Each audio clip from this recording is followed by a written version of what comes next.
Welcome everyone. Hello. This is a live video I did, but obviously I recorded it preemptively just in case I had a random bout of swearing, because I am talking about being a photography student. And this is some advice to either your photography students now, or you're planning to study photography. I know I was a photography degree student, I was a photography MA student, and I've worked in universities for 15 years. So let's say this is something I know from both sides of the curtain, as a student and as an academic. Here we go.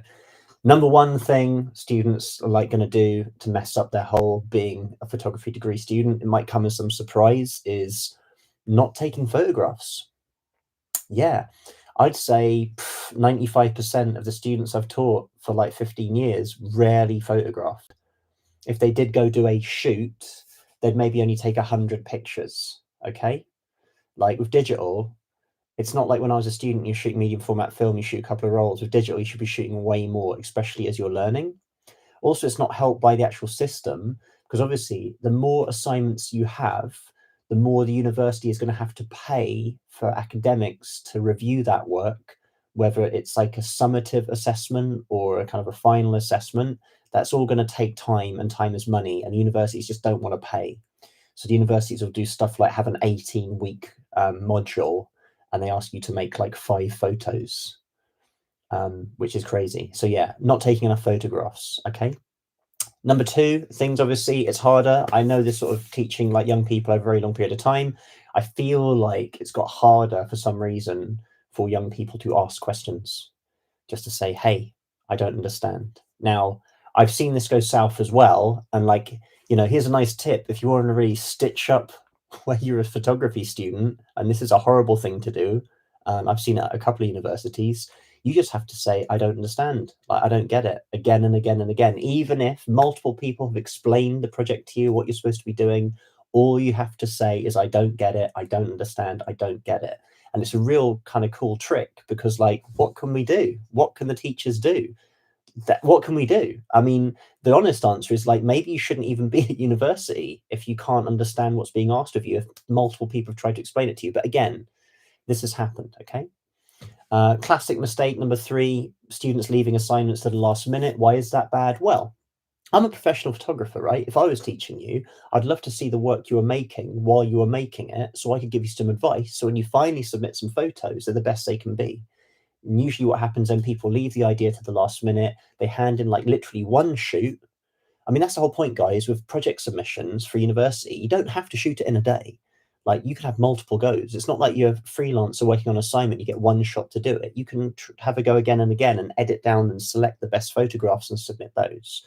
Now, why is a big problem of students leaving it to the last minute? It's kind of tied to not knowing what they're doing, but also the big head F of being a photography student is overthinking the concept, because the majority of academics who teach in photography courses up and down the country, and at least in the UK, are very what's called art photographers, or people who like art photography. And notice how I don't say fine art, because the people who call themselves fine art photographers online, they're actually camera club people. They're not the real artists. A real art photographer called themselves an art photographer.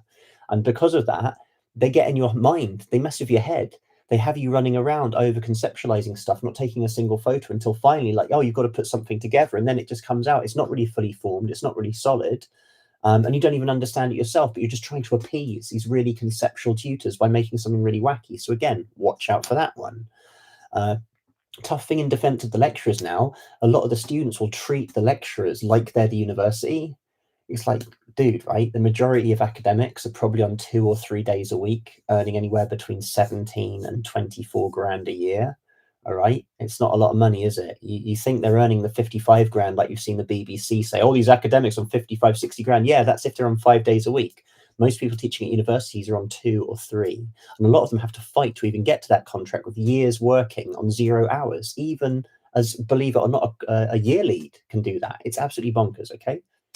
So yeah, the academics are not the university.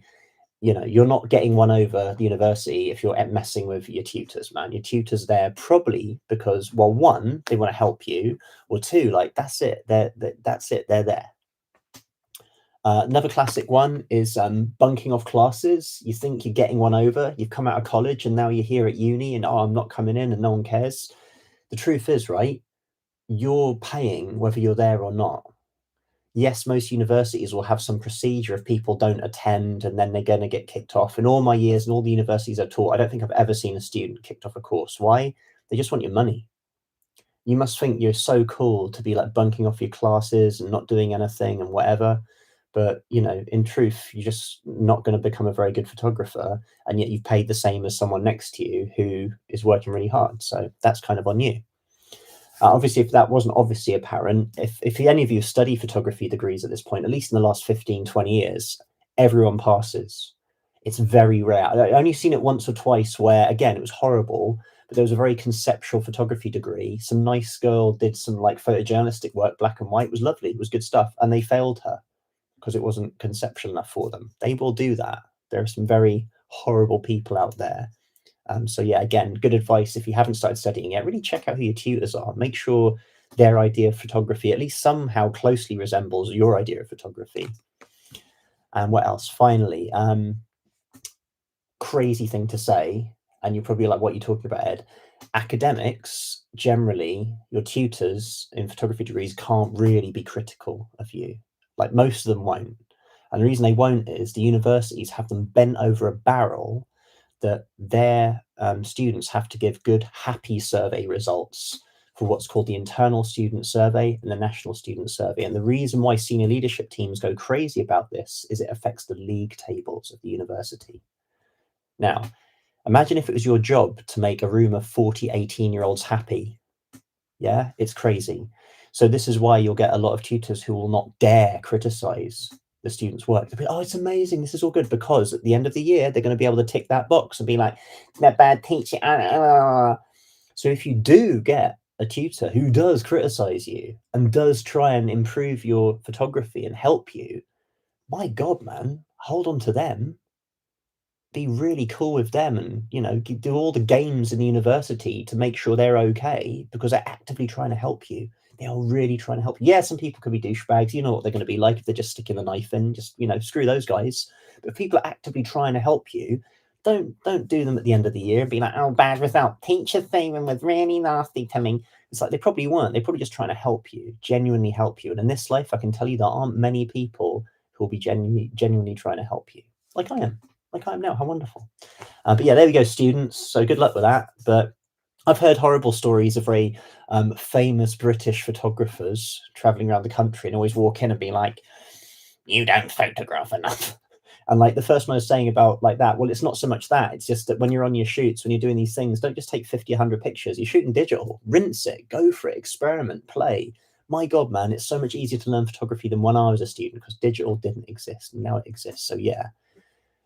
There we go. And whether you should even study a degree, I don't even know. These are all big questions, guys. But this is just a quick, 8-minute video and just some things that I've observed being a student and being an academic. So yeah, good luck, everyone.